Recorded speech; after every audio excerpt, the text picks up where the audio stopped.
ইতিহাস আর সৌন্দর্য যখন একসাথে মিশে যায় তখন তৈরি হয় অসাধারণ অভিজ্ঞতা। প্রায় ২৫০ বছর পুরনো ওই রেস্টুরেন্টে পা রাখতেই মনে হলো যেন সময়কে কয়েক শতাব্দী পিছনে ফেলে রেখে এসেছি।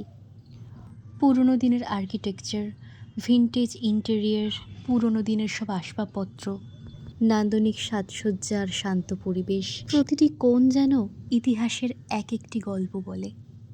এমনকি এখানকার বাথরুমটাও বেশ অন্যরকম। এটার মধ্যেও একটা পুরনো দিনের সাথে আবার আধুনিকতার ছোঁয়া রয়েছে। যারা ঐতিহ্য এবং অ্যাস্থেটিক ভাইবস ভালোবাসেন তাদের জন্য সত্যিই এটা একটা স্বপ্নের জায়গা।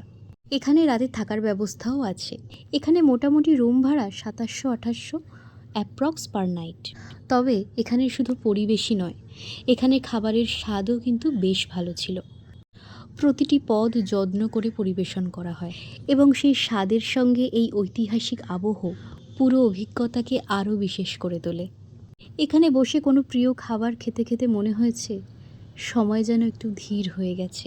ভ্রমণ মানেই শুধু নতুন জায়গা দেখা নয়, বরং সেই জায়গার ইতিহাস, সংস্কৃতি আর পরিবেশকে অনুভব করা। আর সেই দিক থেকে এই ২৫০ বছরের পুরনো রেস্টুরেন্ট নিঃসন্দেহে এক স্মরণীয় অভিজ্ঞতা। যদি কখনো সুযোগ হয় তবে এই জায়গাটি আপনাদের ট্রাভেল লিস্টে অবশ্যই রাখুন।